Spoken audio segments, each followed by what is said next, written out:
Halo semuanya, jumpa lagi dengan gue Chandra di channel Terapin Tekno. Seri FE pada smartphone Samsung sangatlah diminati kebanyakan orang. Arti FE sendiri adalah Fan Edition, yang artinya Samsung sangat perhatian dan sangat aware terhadap fan-fansnya mereka. Apalagi keunggulan dari smartphone ini, harganya itu sangatlah terjangkau, tapi jeroannya alias spesifikasinya mirip seperti Galaxy S series cuy. Salah satunya smartphone yang gue pegang ini, harga secondnya udah 4 jutaan aja. Lebih tepatnya gue dapat di harga 4,9 jutaan. Harga pasarannya sih memang di kisaran 5 sampai 5,5 jutaan, tergantung kondisi dan juga minus yang ada. Tapi dengan harga 4,9 menurut gue itu masih hoki, walaupun banyak bocel-bocel nih, alias banyak lecetnya. Namun menurut gue itu nggak apa-apa, walaupun secara unit memang banyak yang lecet-lecet, yang penting masih fungsional semua. Oh ya, bagi yang belum tahu, tadi gue belum bilang ya, ini adalah Samsung Galaxy S21 FE, yang dimana ini menjadi salah satu smartphone yang punya varian warna baru saat ini,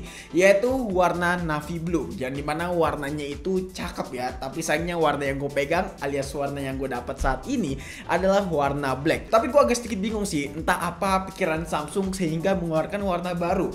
Mungkin Samsung tahu kali ya, kalau misalkan peminat smartphone ini, si Galaxy S21 FE masih banyak banget, apalagi tergolong worth it nih dari segi speknya kalau misalkan dipakai buat daily use di tahun 2021 ini. Sorry, 2023. Secara desain, tampilan smartphone itu kelihatan low profile banget dan masih relevan buat dipakai di tahun 2023 dengan konfigurasi triple kameranya ini, khas Samsung Galaxy S21 series ya teman-teman. Untuk framenya bahkan memang mirip banget seperti Samsung Galaxy S21 series, ya memang masih seperti Galaxy S21 biasa sih pada umumnya. Namun yang jadi pertanyaan gua, bahan belakangnya itu kerasa biasa aja coy, layaknya seperti bahan material plastik. Bahkan ini plastiknya kerasa banget, tidak seperti Galaxy S21 series yang biasa ya teman-teman, yang itu bahan belakangnya itu kerasa premium. Bahkan sejauh gue pakai, feel premiumnya itu nggak ada coy, karena memang bagian belakangnya ini terbuat dari plastik dan ini gampang banget kopong coy, kayak dengkul kalian kopong.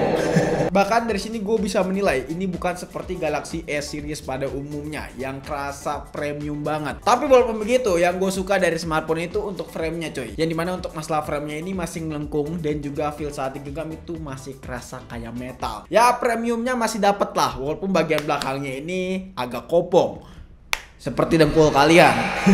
Buat kelengkapan port yang absen dari smartphone ini hanyalah jack 3,5 mm aja. Bagian ini memang Samsung udah hapus sejak lama ya cuy, jadi ya bisa dimaklumin lah karena memang smartphone ini masuk ke kategori flagship. Beralih ke bagian sisi depan, si Samsung Galaxy S21 FE ini punya diagonal layar sebesar 6,4 inch. Tergolong kecil bagi gue yang punya tangan kayak gajah, karena rata-rata smartphone keluaran tahun 2023 ya punya diagonal layar sebesar 6,5 inch ke atas. Ya udah pas banget buat di tangan gua, tapi secara diagonal HP ini tuh masih kerasa minim banget buat diagonalnya karena cuman berukuran 6,4 inch, yang dimana layar gua tuh cukup kesusahan gitu loh untuk mengakses layarnya si Galaxy S21 FE ini. Tapi menurut gue itu nggak apa-apa, punya diagonal sekecil ini feel premiumnya tuh makin kerasa, jadi gampang aja kalau misalnya kita operasiin dengan satu tangan. Ya tangan yang gede alias tangan gajah kayak gue ini, operasiin satu tangan itu malah jadi hal nilai plus sih.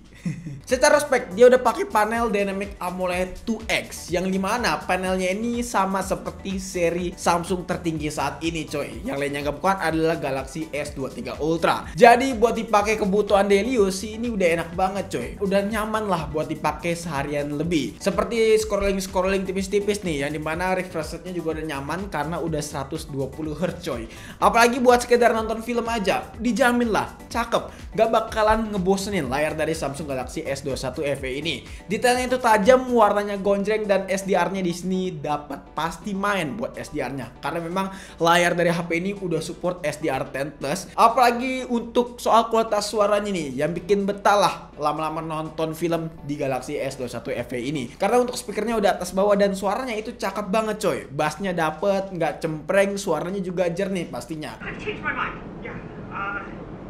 we can find So far untuk masalah kualitas audio gue nggak komplain sih dari Galaxy S21 FE ini. Walaupun secara tampilan HP ini tuh kelihatan low profile banget coy. Secara spek layar, menurut gue HP ini tuh udah mendukung banget, apalagi buat dipakai aktivitas kalian gitu loh. Ya di tahun 2023 HP ini masih recommended. Bezelnya juga kelihatan tipis dengan diagonal yang sangat ramping. Ini menjadi salah satu smartphone yang menurut gue masih worth it di tahun 2023 dari segi layar ya teman-teman. Tapi beda dengan hal yang satu ini, apalagi kalau misalkan kita ngomongin performance. SoC dari smartphone itu mungkin kalian harus mikir dua kali kalau misalkan tahu SoC yang dipakai itu apa. Buat kalian yang pencinta Snapdragon ataupun Naga, mungkin juga bakalan ilfeel kalau tahu SoC yang dipakai dari smartphone yang satu ini. Smartphone itu punya dua kategori SoC. Yang pertama itu SoC Snapdragon 888 dan juga Exynos 2100. Keduanya adalah SoC yang menurut gue itu memang nggak ada yang bener coy.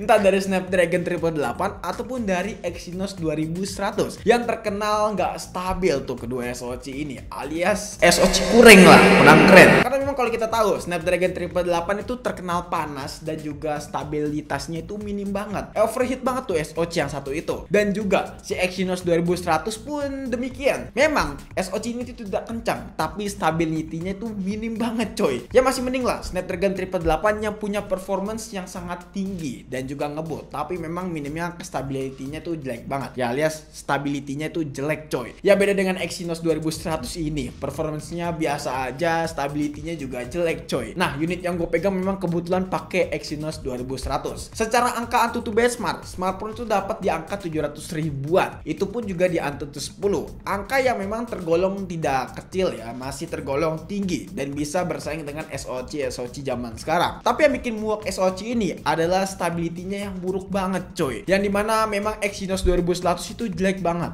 untuk urusan yang satu ini. Bisa kalian lihat nih, setelah gue jalanin benchmark CPU throttling selama 30 menit berturut-turut, nih HP itu diagramnya nggak stabil cuy. Ya paling di awal-awal dong, 5 menit awal itu stabil, cuman seterusnya itu merah semua. Bahkan di sini nggak ada orange sama sekali, langsung drop untuk grafiknya. Wow, luar biasa kan? Bahkan untuk suhunya pun juga nggak kekontrol. Di sini tembus di angka 48 sampai 49 derajat Celcius. Wow, luar biasa panas kan? Jadi buat masalah stability, smartphone yang satu ini dengan Exynos 2100 memang minim banget coy. Akhirnya gue langsung tes aja buat main game Mobile Legends, yang dimana ini settingannya kita setting ultra alias rata kanan dari smartphone yang satu ini. Nah hasil buat masalah FPS nya stabil di angka 60 FPS. Ya memang buat main game Mobile Legends udah nggak usah diragukan lagi lah, si Samsung pastinya udah lancar. Karena memang secara spek HP ini buat main game Mobile Legends ya udah recommended gitu loh, nggak usah khawatirin lagi karena ini kelasan flagship. Cuman kalau buat main game PUBG Mobile pun juga masih tergolong oke nih ya, dan FPS-nya stabil mampus di angka 55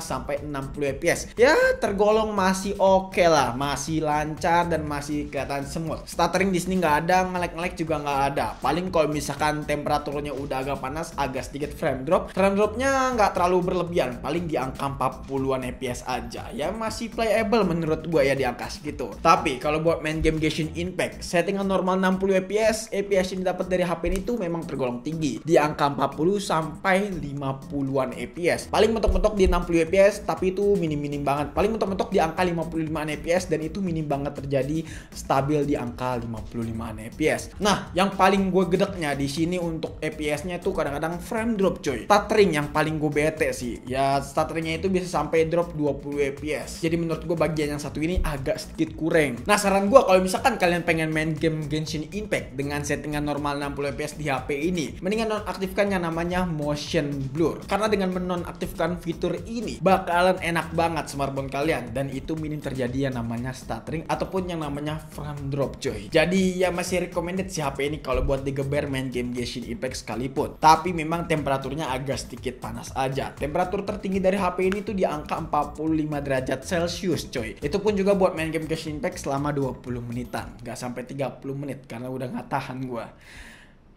Mini sih. Beralih ke bagian baterai, yang dimana baterai HP ini tuh tergolong minim sih, cuman 4500 mAh aja. Well, gue tahu smartphone ini punya desain yang ramping coy, dan bobot smartphone ini pun juga tergolong ringan. Jadi cuma bisa menampung baterai berkapasitas 4500 mAh aja. Tapi walaupun begitu, gue cukup salut. SOT alias screen on time dari HP itu masih tergolong irit coy. Bisa bertahan sekitar 6 sampai 7 jam buat daily use, dan itu masih oke banget menurut gue. Kalau buat digeber buat main game seperti Genshin Impact selama 20 menitan, baterainya itu bisa berkurang kurang lebih ya 10%-an selama kita mainnya menggunakan WiFi only dengan brightness diatur ke 50%. Jadi menurut gua secara screen on time HP ini tuh masih oke banget. Fast chargingnya juga udah 25 watt, standarnya HP kelasan Samsung. Jadi ya menurut gua masih oke lah buat masalah baterai. Apalagi bagian yang satu ini, yaitu masalah kamera, yang dimana kamera HP ini tuh masih tergolong worth it abis coy. Karena konfigurasinya sendiri, HP itu punya konfigurasi triple kamera dengan kamera utamanya beresolusi 12 megapiksel coy, 8 megapiksel untuk telefoto dan juga 12 megapiksel untuk lensa ultrawide, serta kamera selfie-nya resolusinya 32 megapiksel. Jadi secara resolusi smartphone ini main aman banget coy, dan hasilnya pun juga gitu, main aman. Hasilnya di sini kelihatan tajam, warnanya kelihatan gonceng, khas Samsung banget, walaupun memang ada beberapa processing image yang menurut gua cukup agak lebay ya di Galaxy S21 FE ini. Tapi nggak apa-apa, hasilnya tetap masih menawarkan detail yang tajam dan juga masih kelihatan natural, masih oke banget menurut gua. Dan kalau buat diposting di sosial media itu nggak bakal malu-maluin sih, karena hasilnya menurut gua ciri khas Samsung S series aja gitu loh. Dan itu menurut gua udah oke banget, lebih dari cukup bahkan dengan range harga 4 jutaan bisa dapat kamera secakep ini. Jadi memang banyak sih yang muji-muji smartphone ini buat masalah kameranya karena memang sebagus itu. Apalagi untuk lensa telenya, yang dimana lensa telenya ini bisa di zoom sampai 30 kali sekaligus cuy, dan hasilnya ya masih oke lah, walaupun memang tidak sebagus seperti Galaxy S23 Ultra. Ya beda spek sih memang. Tapi walaupun begitu, hasil kamera yang ditawarkan dari Galaxy S21 FE masih oke banget buat dipakai di tahun 2023 ini. Apalagi untuk kamera malamnya, yang dimana noise-nya itu diredam dengan sangat baik, image processing-nya dapet, dan juga untuk tajamnya juga masih dipertahankan dengan sangat baik coy. Jadi menurut gua soal kamera gua nggak komplain banyak sih. Dan perekaman videonya ini yang paling mantep terutama. Jadi guys, ini dia buat hasil perekaman kamera belakang dari Galaxy S21 FE di resolusi 4K ya teman-teman. Dan ini hasilnya kurang lebih seperti ini. Hasilnya menurut gua cakep sih dan stabil. Warna awannya juga cakep nih, masih kelihatan jelas, masih warna biru cuy, sejuk banget kan. Dan ini juga bisa pindah-pindah lensa cuy, cakep gak? Beh, tuh cakep gak? Ini 4K by the way, 4K 30 fps. Nah kalau yang ini adalah resolusi 4K 60 fps nya. Hasilnya seperti ini, tidak bisa pindah-pindah lensa ya, gak bisa pindah lensa ultrawide, dan tapi hasilnya masih stabil dan juga smooth banget coy, stabil smooth tuh, lu bisa lihat tuh ya, gokil nggak? Detailnya juga tajam banget ya nggak? Tuh cakep kan? Yang penting sih itu sih stabil dan juga smooth, itu sih yang paling penting. Oke, buat hasil kamera depan kurang lebih seperti ini di resolusi Full HD 30 fps dari Galaxy S21 FE ya teman-teman. Hasilnya sih stabil dan nggak terlalu ngezoom menurut gua. Jadi untuk POV alias view angle-nya, sorry ya, untuk view angle-nya jadi bakalan lebih lebar gitu, dan hasilnya nice lah menurut gua, cakep ya. Oke, awannya juga masih kelihatan bagus, cakep. Untungnya untuk kamera depan di sini bisa sampai 4K 60 fps juga, sama seperti kamera belakangnya, dan hasilnya stabil juga coy. Lo bisa lihat aja hasilnya sebagus ini, nice lah ya. Mungkin bisa kalian nilai, dan ini masih tergolong stabil sih menurut gue ya.